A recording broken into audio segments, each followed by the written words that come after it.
आखिर बिना mobile network के भी जीपीएस कैसे काम करता है। नमन और श्रेया पहाड़ों में ट्रैकिंग करने निकले, लेकिन वो अपना रास्ता भटक गए। फोन में नेटवर्क भी नहीं आ रहा, अब रास्ता कैसे पता करें, अंधेरा भी होने वाला है। अरे चिंता मत कर, जीपीएस बिना नेटवर्क के भी काम करेगा, क्योंकि ये डायरेक्ट सैटेलाइट से डेटा कलेक्ट करता है। पर नमन के फोन में जीपीएस काफी गलत लोकेशन दिखा रहा है, जो कि बार बार बदल भी रही है। अब क्या करें? दोनों सिग्नल की तलाश में इधर उधर भटकने लगे, लेकिन जब वो पहाड़ी के ऊपर पहुँचे तो उनका जीपीएस वापस काम करने लगा। लगता है सैटेलाइट पहाड़ी के इस तरफ है, तभी दूसरी तरफ सिग्नल नहीं आ रहा था। लेकिन जैसे ही वो जीपीएस की मदद से सही रास्ते पे चलने लगे, उनका जीपीएस फिर से बंद हो गया। अरे अब इसे क्या हुआ? हम तो सैटेलाइट की डायरेक्शन में ही हैं। श्रेया ने बुद्धि दौड़ाई। कहीं जीपीएस काम करने के लिए एक से ज्यादा सैटेलाइट्स का तो इस्तेमाल नहीं करता? बिल्कुल सही। फोन को खुद की एग्जैक्ट लोकेशन पता करने के लिए कम से कम 4 सैटेलाइट्स की जरूरत पड़ती है। फोन रेगुलर इंटरवल्स में सैटेलाइट्स का सिग्नल रिसीव करता है, जिसमें सैटेलाइट के कोऑर्डिनेट्स और सिग्नल के निकलने के टाइम की इंफॉर्मेशन होती है, जिसका इस्तेमाल कर जीपीएस फोन की एग्जैक्ट लोकेशन निकाल लेता है। वो कैसे?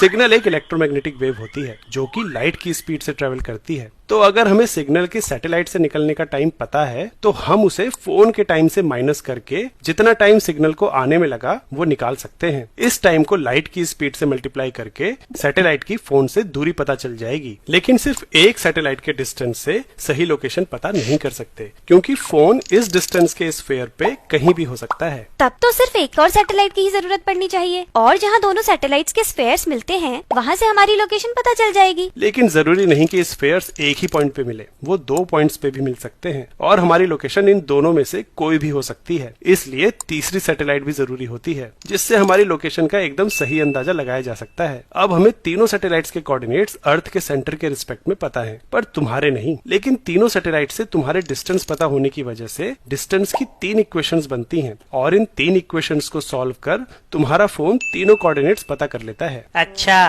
तभी जीपीएस खुले आसमान में सही काम करता है। इसे तीनों सैटेलाइट्स के संपर्क में जो आना होता है। लेकिन तुमने तो बताया था कि 4 सैटेलाइट्स की जरूरत पड़ती है, तो चौथी कहाँ काम आती है? वो मैं बाद में बताता हूँ। तुम अभी अंधेरा होने से पहले कैंप की तरफ निकलो। नमन और श्रेया ने अपने रास्ते में ऊंची जगहों को चेक पॉइंट की तरह इस्तेमाल किया और जीपीएस फॉलो करके वापस कैंप तक पहुँच गए।